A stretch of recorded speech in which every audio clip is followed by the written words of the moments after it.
So I am really excited to bring you guys this deck, essentially Yasuo Control. And I feel like every meta, somebody tries to do Yasuo, and it's just not quite there. Well, I got something for you that, listen, this meta, if you guys haven't already known, it's super slow right now. There's really long games with this card called Aurelion Sol. And that's really good for Yasuo decks, not gonna lie. And that's what I'm gonna show you guys here. There's actually 3 games I got. One against a really aggressive deck that we're gonna get through real quick, so I can just show you how it fares against the aggro side of things. And then this actually does well against some of these slower ramp decks as well. We're gonna see an Ezreal deck as well as an Aurelion Sol deck. So 3 games. We're going to go through the deck too real quick. The deck link will be in the description below, as well as the deck codes. If you're new to the channel, don't forget to subscribe. Why? Because you should. Because this channel is the shit, and you get lots of Legends of Runeterra content. But without further ado, let's get into this Yasuo Control deck.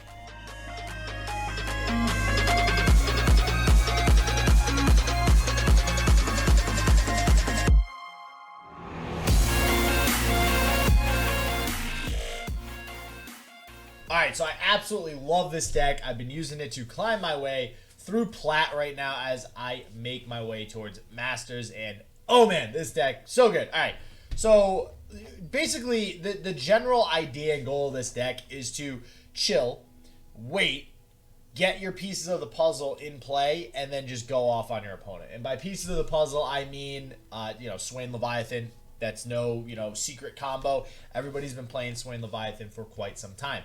So now we got another puzzle piece here in Yasuo, and either Yasuo or Swain on the board set up late game is absolutely insane. And basically what Yasuo does too for the Swain Leviathan combo is it helps in those early game aggressive matchups, as we'll see here in a second. You steal Tempest, something that has 2 health that's attacking with the Yasuo on the board, and now it's not just stunning it and preventing the attack, it's also dealing, it becomes a Mystic Shot, right? So pretty cool interaction there ever since Steel Tempest went to 2 mana. You also have Fade Blade Twirler. Fade Blade Twirler, one of, if not the best 2-drop in the game. This thing is so relevant late game, it's insane. I mean, it's really good early game at 3 health. Sticks on the board pretty well. But the ability to get up to like 13 attack late game is really what allows this deck to kind of overpower some of the Aurelion Sol decks out there, because all of a sudden those large ramp units don't actually matter, because this will go over them as well. When they are on their attack turn, you're stunning them. And then when you're on your attack turn, you're getting through attacks with Fade Blade Twirler. And why are you able to get through those attacks, may you ask? Well, every damn thing in these ramp decks right now, this current meta, is super slow. There's not a lot of there are reactive cards, but there's not as many reactive cards as usual. So take Vengeance, for example. Vengeance is a card that a lot of people have to play around, or have had to play around in the past, and you still have to play around it. But that's just not a card that we're really seeing a lot in the meta right now. Instead, we're seeing these huge invoke cards that have to be played as slow spells or something on their turn, and other effects that are similar as well, which means attacking or open attacking is usually pretty safe. It's not as punishable as it has been in the past, which is really good for this deck. And, oh, that's right, Deny's still a card. It's like people forgot Deny existed. Deny wrecks. Deny slaps in this meta, okay? This right now, anyways, Deny is absolutely nuts busted. When you deny like a 6 to 9 mana invoke card, whew! Oh boy, does it feel good denying those Celestial cards. So we have Deep Meditation to kind of get some additional card advantage in the deck. And a card that has really surprised me is Scales of the Dragon. Not just because of the +0/+3, which kind of allows you to protect your Fade Blade Twirlers and Yasuos against something like an Ezreal deck. The 4 attack actually becomes a problem because a lot of times people aren't wanting to trade specific units early on. And this will basically trade with anything. Otherwise, I take 4 to the face, which is also pretty good. So I'm not going to get too... There's a lot of in-depth things about this deck. Like, oh, hey, didn't even mention Dragon's Rage. Thinking about adding more of that in this. You're going to see this in the gameplay here in a second. But let's just get into this gameplay so you guys can start to see how absolutely awesome and fun this deck is to play. Alright, so I got 3 games here as I kind of wanted to try to get a good representation of everything that's going on in the metagame right now. as far as the decks being played. And I think we did a pretty good job. We have this kind of aggressive, fearsome Shadow Isles type deck, which we're seeing a lot of lately. We're going to have an Ezreal deck and then an Aurelion Soul deck. So in the aggro matchup, so all right, again, the overall strategy of this deck is late game. You want to get something like Swain Leviathan on board and protect it. You have 3 denies to do so. There is a Twin Disciples in there. There's also the Dragon's Protection. I don't even know. I just added this card. I don't even know the name of it. Scales of the Dragon, which gets you like Protection of the Dragon or something. Gives you +3 health. That can help you keep those on board as well without there being any direct removal right now. Like I said, like Vengeance. It's a lot of AoE removal and damage removal like with the Ezreal decks. So it's pretty easy to keep them on board. So, as you can see, we're already getting this Scales of the Dragon going here on the Fae Blade Twirler. This is going to make sure that Fae basically just stays on the field the entire game. It also allows us to block with the Fae Blade Twirler because right now with this aggressive deck, obviously we know the opponent's strategy, right? They're just going to want to go Fae steal as much damage as possible. So we need to start using these stuns. I promise you're going to play this deck and you're gonna feel like you want to get the Yasuo down first before you play the stuns, because it's like, I don't want to not get Yasuo's effect off. But I promise you, it's almost 100% correct, 100% of the time, to just use the stuns, because it will save your life. It will keep you in the game. You'll eventually get Yasuo down anyways. Do not worry about it. You can see we do have the Yasuo down. The other good thing too is that you got to remember, it's not just Yasuo's effect that allows you to remove units. All of your units, or most of them, I should say, are a good amount, right? Fae Blade Twirler and Yasuo, those are your core units as far as like aggression is concerned, with actually attacking. Leviathan and Swain can just chill on board all day for all I care. But Fae Blade Twirler with a big attack and Yasuo even at 4 attack will generally trade with most units on the board when they attack because they're quick attack units. So you got to use that to your advantage. There's not a lot of things out there that will actually allow or prevent those quick attack things from going off, like health buffs or something like Troll Chant, would reduce your attack. So there are a few cards out there, but with the meta the way it currently is, that's usually not a problem. You obviously won't be attacking with Yasuo into big units if you're playing some of the ramp decks, but regardless, you can see here we're using these stuns. We're getting use of the stuns. It's not bad to utilize the stuns and actually be able to just live. Like, even though we're losing card advantage technically, it's good. Trust me. Okay. Do you see what just happened there? You see what just happened there? All right. This card, so I did that because Dragon's Rage on the Elise was just to get rid of the Elise. Like, we're in a commanding position. We just need to keep it going and just win the game. We know we have it locked up, so we're just going to kill the Elise. This card, though, Dragon's Rage with Fae Blade Twirler, 9 times out of 10 is going to deal a shit ton of damage. So that's just, in and of itself, that's amazing, okay? But on top of that, Dragon's Rage with a leveled Swain, a non-leveled Swain, 2 leveled a Swain, nuts. Not to mention it triggers Swain's leveled effect. So, all in all, it's just so freaking good. Dragon's Rage is amazing. Thinking about adding another one in there. The high cost is not too big of a concern. Mainly because other people aren't playing a whole lot of Deny or Ionia with Deny actually in there. So that might change if this deck becomes popular. So we'll see. All right. Whew. Ezreal. All right. We all know what Ezreal wants to do. And at least in this new Targon iteration of Ezreal, now it has the gems to kind of help the Ezreal win condition along. But same goal as the usual Ezreal, right? Karma Ezreal was stall out the game, get a bunch of burst spells in hand, and then go off with a leveled Ezreal. This is no different. They're going to want to stall out the game. So, in this case, instead of being on the defensive like we were in the last game, using the stuns, etc., we want to be on the offensive.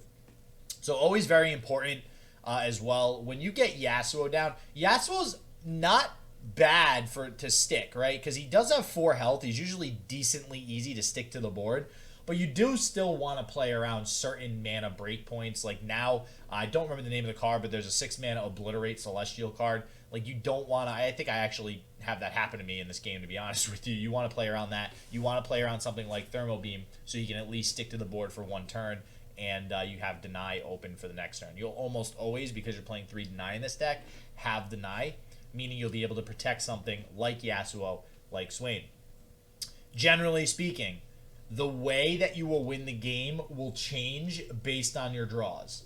You can win pretty easily with a Swain Leviathan combo. I think towards the end of this game, I think we actually do get 2 Leviathans on board with a Swain, which is just absolutely insane, obviously. But that's just something to take into consideration. If you draw Yasuo early, you're probably going to go for like a Yasuo Fey Blade Twirler type win condition where you're actually being the aggressor. Whereas Swain Leviathan, you're probably just sitting back and just letting your deck do its job, right?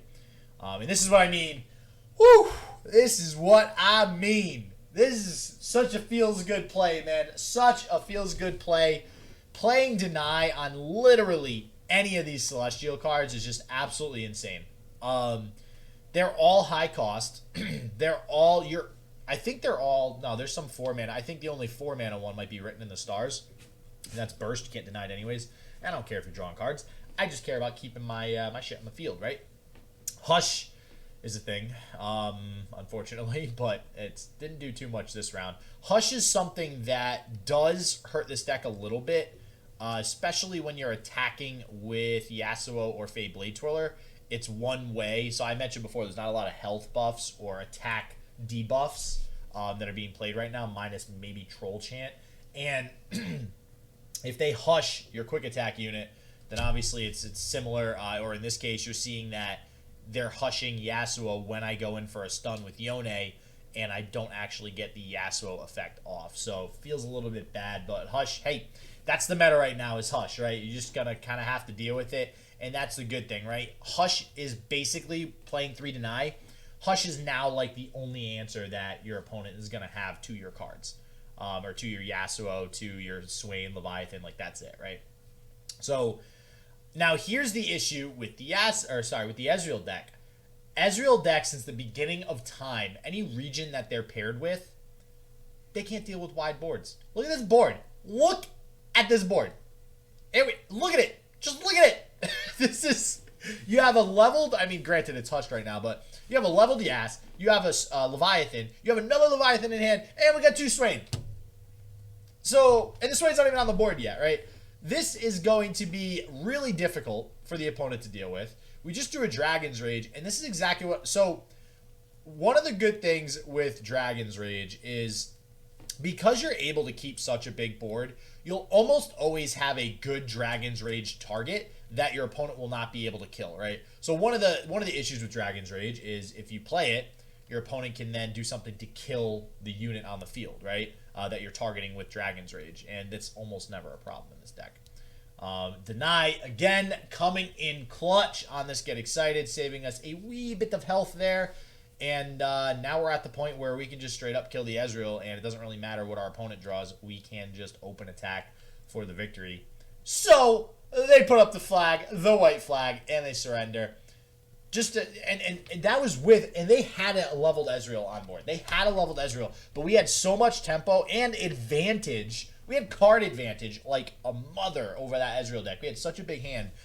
That's what this deck can do, because Yasuo and Swain in and of themselves, or Yasuo and Leviathan, I should say, are card advantage generators.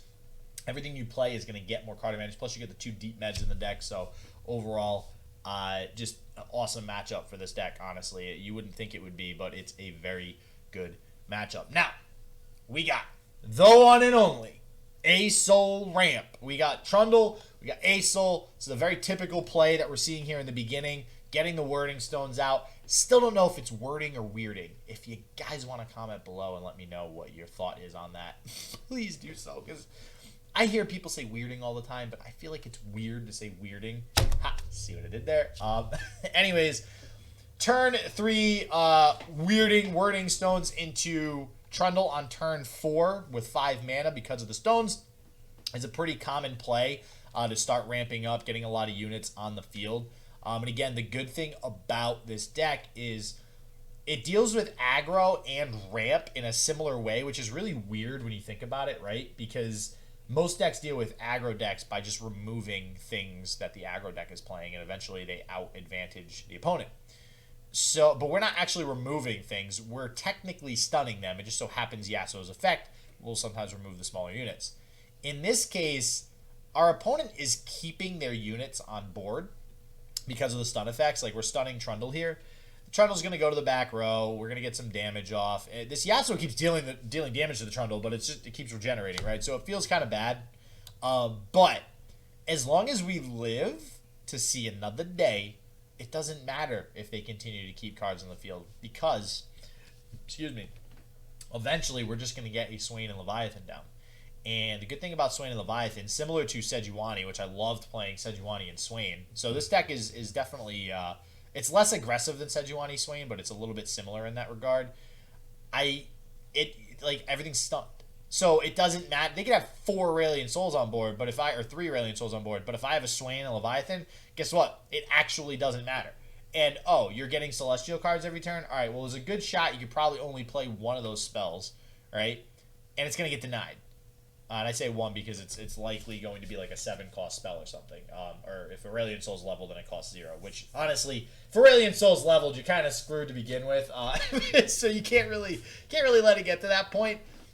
Which, another cool thing, right, is these Weirding Stones, they're on board right now. They take up board space, too. And I wasn't necessarily trying to do this, but it ends up getting to this point with the Swain and Leviathan, so it's something to consider. They kind of gum up the opponent's board. And even the Ice Pillar, right? As long as they're there, they can't play more units. I'm not sure if my opponent actually drew into more of the Trolls or anything like that, but because they don't actually... Okay, no. Yep, here it is. So to the point where he actually has to play Overwhelm and Regen on the Pillar, which is a pain not being able to get rid of the Pillar because it's going to make things vulnerable, but we're able to get past that there as well. The Noxian Guillotine is in here for just this reason, right? Is usually for this matchup, just in case we do need to get rid of something like a Trundle or an Asoul. It's good to be able to actually remove the Asoul. I mean, usually it's just going to chill on board, and you're going to just want to try to stun it and then just go in for an attack anyways. Which is another reason why, speaking of going in for an attack, we just drew a Yone there. So Yone's actually a 3-of in this deck, and not even just for its synergy with Yasuo. Like, sure, if you play Yone and Yasuo's on board, you're going to deal 2 damage to 2 things, or possibly 5 if the Yasuo's leveled up, which, awesome, that feels great. I think, do we not deny this here? Oh, you know what? So we actually don't deny... So I'll get back to Yone in a second. I just want to touch on this. We actually don't deny the Yasuo, or the kill on the Yasuo there, because we want to save the deny for a Swain or a Leviathan kill. So when our opponent tries to go, because it's more important in this matchup, right? The Yasuo is not doing anything for us. The Yasuo is not going to kill my opponent's board. I don't care if they remove it. So I want to save the Leviathan and the Swain. And you'll see here in a second. I think I used the deny on that. But anyways, Yone. So Yone, even though it works well with Yasuo, the bigger deal for Yone is being able to stun my opponent's blockers. There's a lot of points in this game with the Sentries, with the Yones, with the concussive Palms, especially early game, where you can just suddenly get a really big board and half of your opponent's board is stunned and you're just going to go in for the victory, right? And if you have a Leviathan on board, that's overwhelm damage, not to mention the 3 damage it's going to do at the beginning of the turn. So a lot of times you'll be able to do a significant amount of damage in one turn using something like a Yone. You do see the Ravenous Flocks, and I think one of them is a Swain as well. I am going to give credit to Boulevard for this one. I was a real proponent for Elixir of Iron being, the best spell, 1-cost burst spell in the game. And I still think it's up in there in, the top 3 probably. But Ravenous Flock, man, this card does 4 damage. It deals 4 damage. It's 1 cost for 4 damage. And you almost always are able to get it off with this deck. It's absolutely insane. By the way, they played Icequake, and we denied it. Alright, guys, that's it. I hope you guys enjoyed the deck. I am having a blast playing this on ladder. Yasuo Swain, good again. It feels right. It just feels so right. But, as always, everybody, stay healthy, stay positive. I hope shit just works for you. Peace out.